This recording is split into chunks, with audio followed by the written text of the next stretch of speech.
सेतोपाटी.com का लागि तयार पारेको कार्यक्रम बाल जोशीसँगको अन्तर्संवादमा विश्वभरि छरिरहनुभएका समस्त दर्शक महानुभावहरूमा हार्दिक स्वागत गर्दछु। आज मैले अन्तर्संवाद गर्ने व्यक्तित्वको परिचय 2-4 शब्दले पर्याप्त छैन। विश्वभरिका करोडौं मानिसहरूलाई शान्तिपूर्ण र खुशी साथ जीवन जिउने कला सिकाउने व्यक्तित्वको गहिराई कुनै 1 घण्टा या आधा घण्टाको अन्तर्संवादमा मापन गर्न सकिँदैन। न त उनीहरूलाई बुझ्न 2-4 प्रश्नहरूको उत्तरका माध्यमबाट नै सकिन्छ। हजुर, आज मैले यहाँहरू समक्ष प्रस्तुत गर्न लागेका व्यक्तित्वलाई विश्वले सद्गुरु भनेर चिन्दछ। जीवनका जटिल प्रश्नहरूको उत्तर अत्यन्त सरल तरिकाले दिने सद्गुरुको असली नाम जग्गी वासुदेव हो। भारतको कर्नाटक राज्यको मैसूर शहरमा 1957मा जन्मिएका सद्गुरु एक सिद्ध योगी पुरुष हुन्। ईशा फाउन्डेसनका नामले विश्वभरि ध्यान र योगको माध्यमबाट करोडौं मानिसहरूको जीवनमा प्रत्यक्ष वा अप्रत्यक्ष प्रभाव पार्न सफल सद्गुरुको यो आध्यात्मिक यात्राको समीक्षा गर्न आज हामीले सद्गुरुलाई हाम्रो स्टुडियोमा निम्ताएका छौँ। आउनुहोस् सद्गुरुलाई स्वागत गरौँ।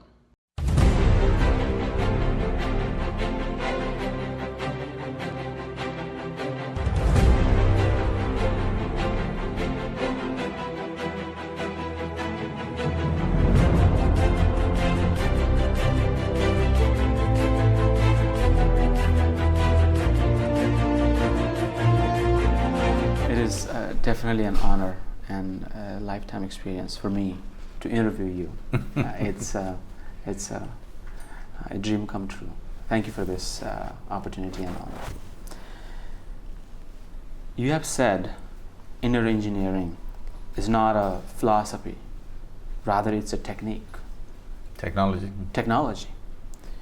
If so, how it is technology? It has to do with our body. Do you mind explaining this in a very simplest form where people can understand this inner engineering? Isn't human body the most sophisticated machine on the planet? Maybe it's organically built, but it is the most sophisticated machine. Such a complex machine, most people are trying to operate without even reading the user's manual. So I am only trying to give them a user's manual so that they know what to do with it, how to get this to its highest level of performance on all levels, physically, mentally, emotionally, spiritually, how to get it to its peak. So something is well engineered means just that it can perform at its peak. Absolutely. Your real name is Jaggi Vasudev. But now, millions of people around the world know you by calling Sadhguru. And how did Jaggi Vasudev transformed to Sadhguru? Would you be able to walk us through this spiritual journey? An experience within myself just changed the fundamental perspective of who I am, what I am, and my entire perception and experience of life over a single afternoon. After that happened, I still went about the same way, but trying to impart what happened to me, only trying to rub off the experience that happened to me on everybody. Slowly people gathered, different people called me by different things. Somebody said Swami, somebody said Guruji, somebody said Maharaj, somebody said Rishi, all kinds of things. Then it settled for Sadhguru because Sadhguru is not a title, it's a description. Suppose today you have some pain in your knee, you go looking for a doctor. Who would you go to? You want to go to your gynec? No. You will look for an orthopedic, isn't it? Correct. So, someone is an orthopedic means it's a description, it's not a title. Similarly, Sadhguru means it's a description. That is, you don't go to a Sadhguru to learn scriptures, you don't go to Sadhguru to learn philosophies, comparative religions, all this stuff. You go to Sadhguru only to know the self, nothing else. Because that's all I know. I know this piece of life from its origin to its ultimate. I don't know any scripture, I don't know any philosophy, because I haven't studied anything. If I have the time, I close my eyes, I don't study. And play golf. Oh yeah. The- And I enjoy golf in Nepal very much. Absolutely. I play in the Gokarna course. It's a beautiful course. Now, the beautiful thing about the whole engineering process, inner engineering process, and the work of Isa Foundation and your speeches and your work is you explain life in such a simple way, and you answer so complicated question that in a simple way that people can understand just like that. Where does that power comes from? I mean, how do you untangle all this? See, the work of a guru is essentially to make the complex mystical dimensions to the simplest possible way so that people can access it. There are a whole lot of people are busy trying to make the simple complex. If you make the simple complex, you're a con man. Yes? Yes, absolutely. What is simple, you make it complex. Simplest aspects of life have been sent to heaven and made very complex. This is a con job. My work is to make the most complex available to people. So it has to be… It is not that I can simplify it, what is there anyway. It is just that it is put across in a way that it becomes accessible. You call something simple simply because you understood it. That means it's successful what we're doing. No, it is definitely working, and people, I have seen you yesterday and many other times on your videos around the world, not just India or Nepal or South Asia, around the world, people worship you. Really? Yes, they do. People golf with me. Now, as the human society shows the history of human society, every time there was a man bigger than normal life, Rama, Krishna, Buddha, Jesus, all those names, those were in a human form at some point, just like me, ordinary man. But their followers converted them into a god at some point. Are you afraid of that? No, because I'll be dead. And I'm making sure that people cannot just make me whatever they wish, because first of all, they don't understand. They're not able to put a label on me as to what I am. That's a very important part of me, that nobody can really describe, this is what Sadhguru is. It takes a lot of work to do that. And above all, from the culture where you come from, either Nepal or India, especially the Indian subcontinent, this is a godless culture. There is no such thing as God in our cultures. We have devas and devatas. A deva essentially means an exalted being. If somebody excels in something that they are doing beyond what is considered normal or human, then we say he's a deva. Today in India, a lot of people say Tendulkar is a cricketing god. Yes, and I heard they pray his temple there. Not necessarily pray, look for inspiration. So similarly, we identified many human beings through the times that someone is a deva because he excelled in whatever he was doing. So we use them as inspiration. We never made them the center point of everything. So this idea that someone is sitting up there and managing everything for you, this is a very foreign idea for us. We come from a land where always you have been told your life is your karma, that means your life is your making. This is something Nepalese should get, they're looking at the stars too much these days. So your life is your karma means your life is your making. You have to create your life the way you want.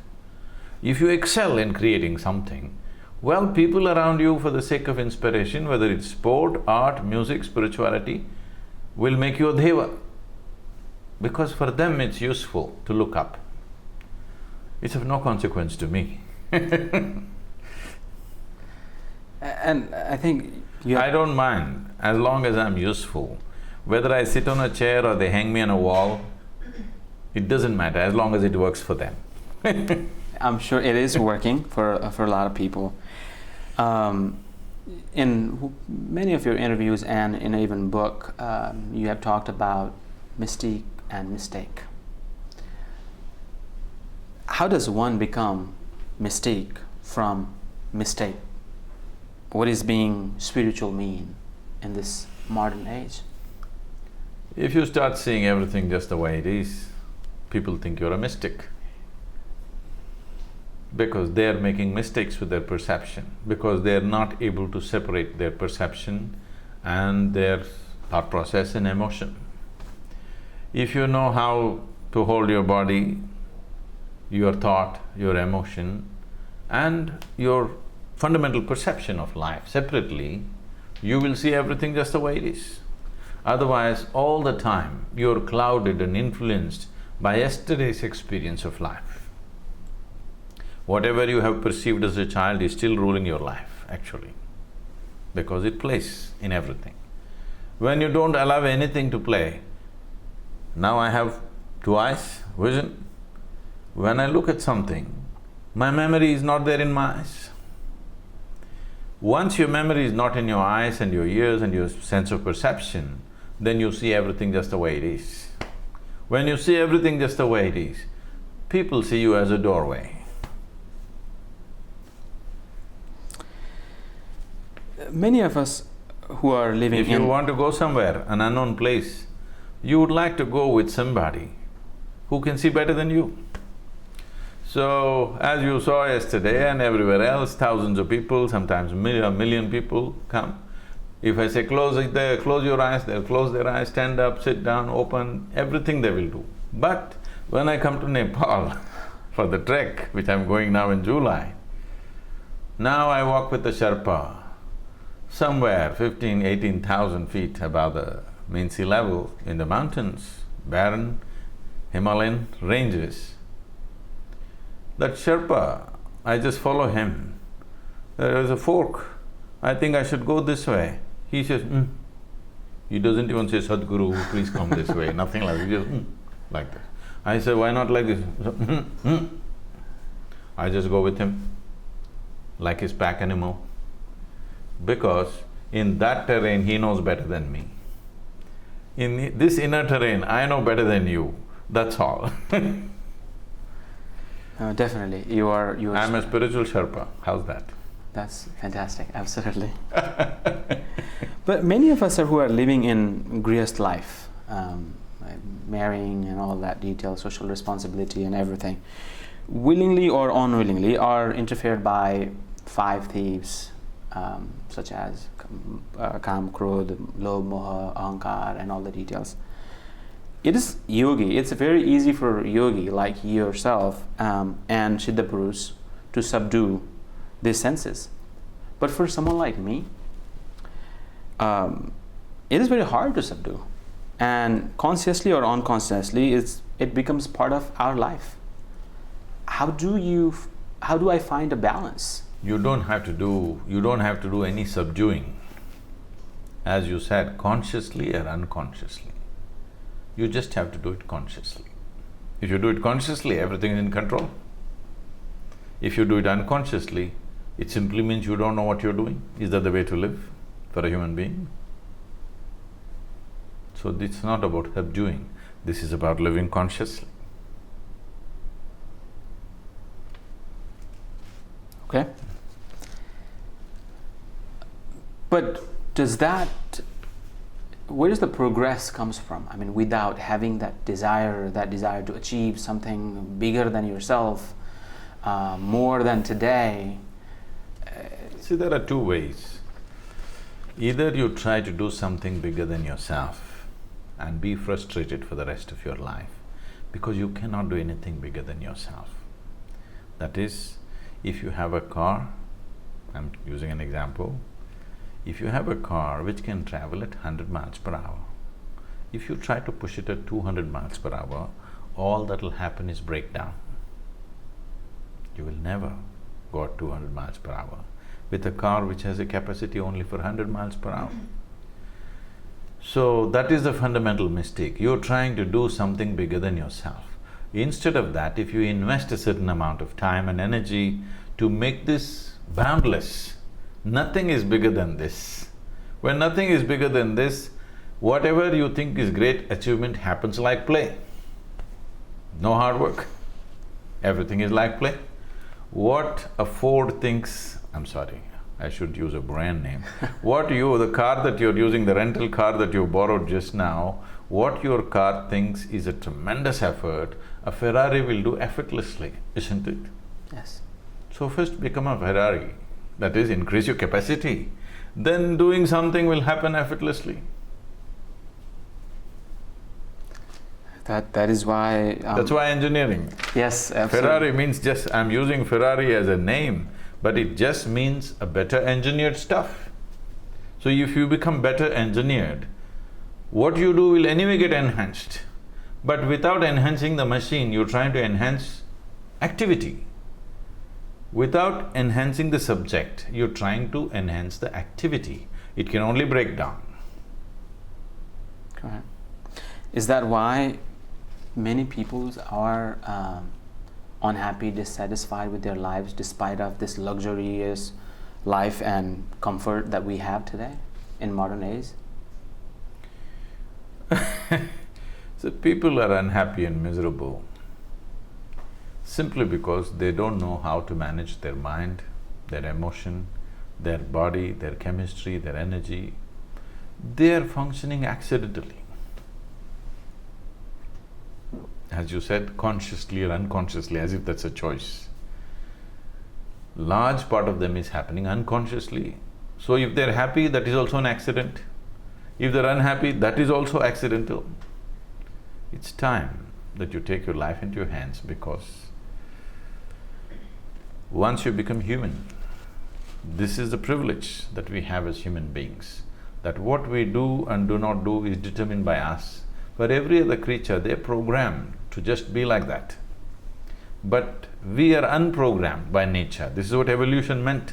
As evolution happened, you will see the creatures became less and less and less compulsive. A monkey has much more freedom than a fish in the water. Once you became human, this means that nature removed many more restrictions upon what you can do and cannot do. So, you have to become conscious, only then you can explore this. If you're unconscious, it looks like a big problem, because at least for all the other creatures, they know what to do. You don't even know what to do. Even an insect knows what to do. A human being does not know what to do and what not to do, because nature has undone certain things for you, thinking you will fly. The human condition right now is like this. It's like a bird which has been in a cage for a long time, but now the cage door has been blown away. But out of habit, they're still sitting there. But their nature is such they want to fly. But out of habit, they're still sitting in the cage, not coming out of the cage. So they'll be unhappy. Is self-confidence is also a manifestation of our… Self-confidence is a disaster. Is it? Yes. Okay. You don't need confidence, you need clarity, isn't it? Right now, if you want to walk out of this balcony and get down, it's one floor above, you want to get down and walk on the beach, do you need clarity of vision or you need confidence? If you have Clarity. confidence without clarity, you're going to break your head today. You need clarity. People think confidence is a substitute for clarity. No. Confidence without clarity is a disaster. But can you add confidence to the clarity? No. You can't? You should not. Okay. What you see, you see. What you cannot see, you cannot see. With what you cannot see, if you have confidence, with a blind man walking into something without knowing what is there, one time he may get away, sometimes you get away. It's your chance, but you will get it somewhere.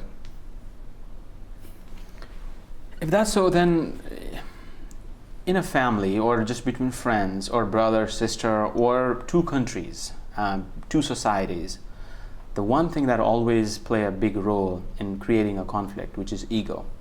Somebody's ego is got hurt, and now there is a problem.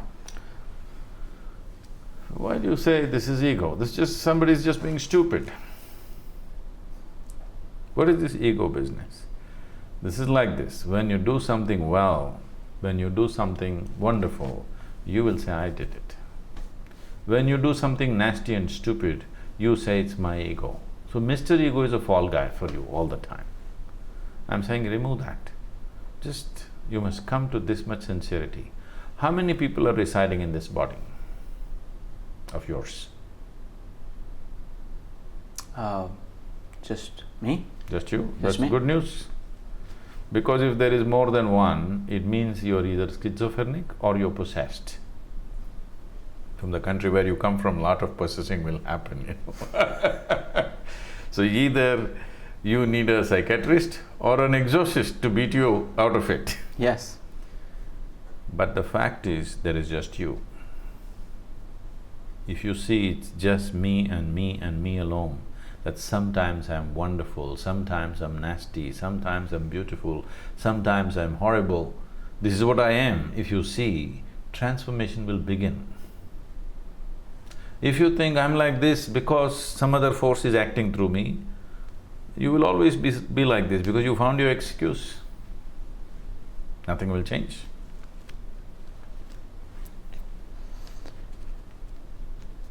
Okay.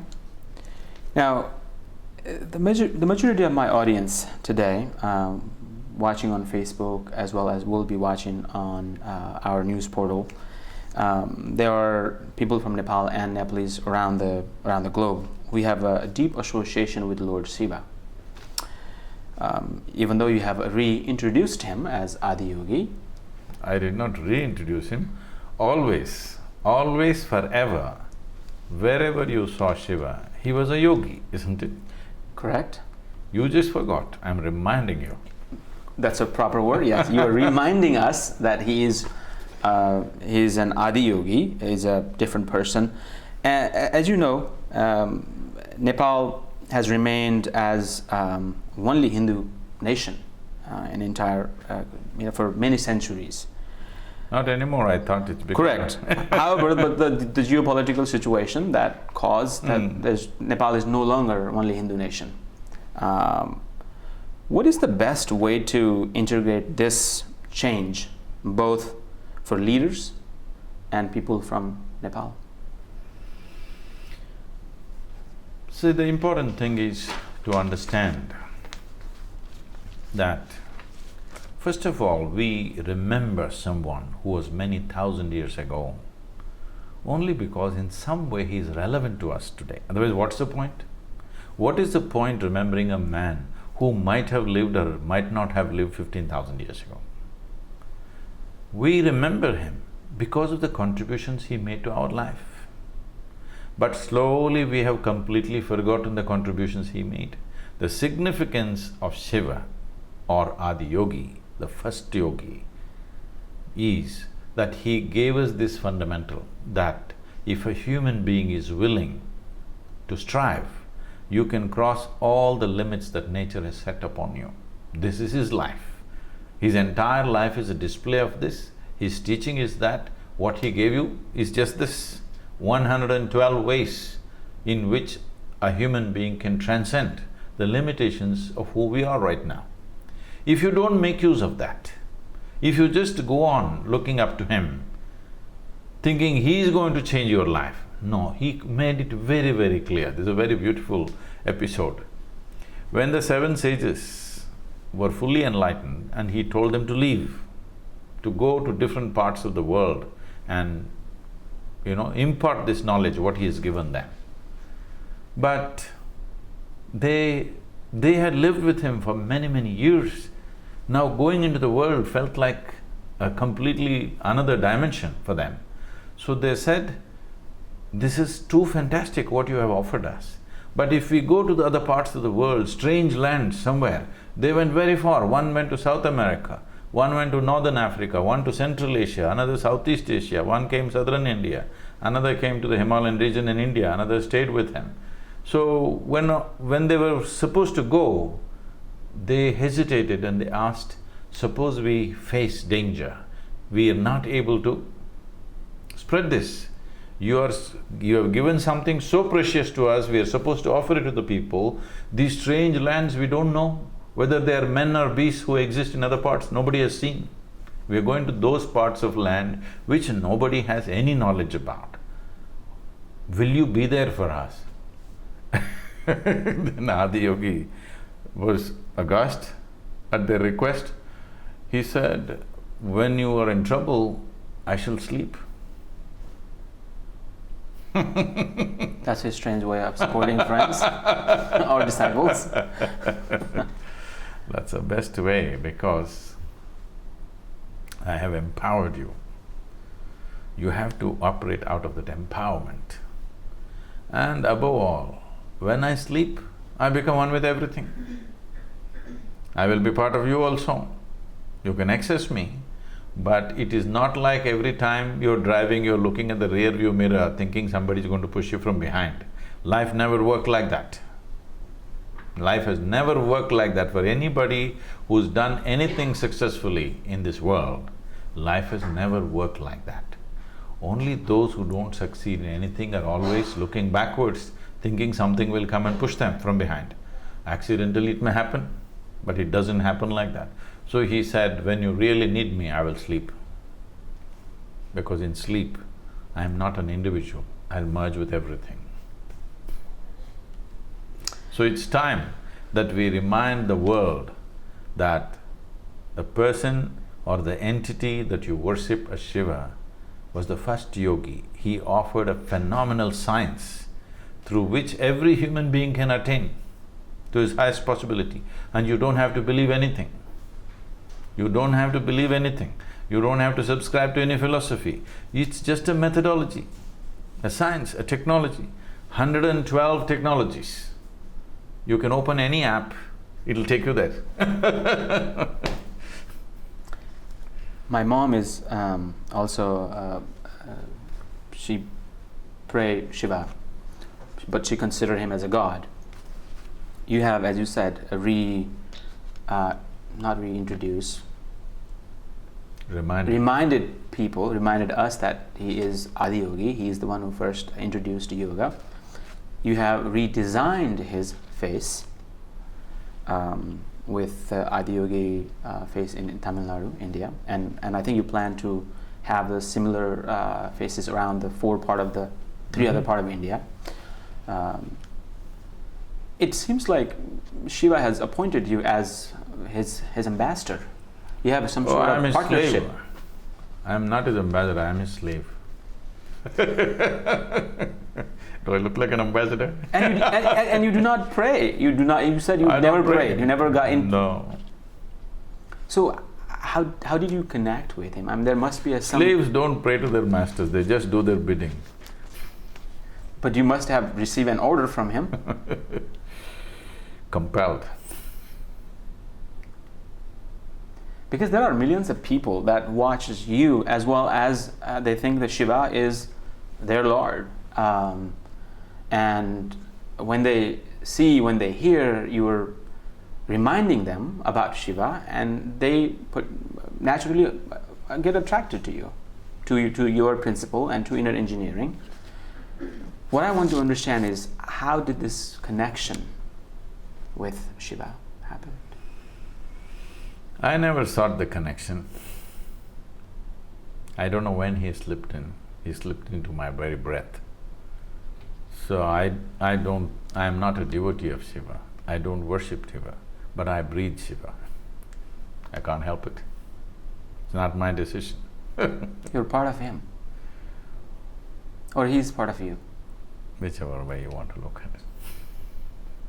Sadhguru, it was a pleasure.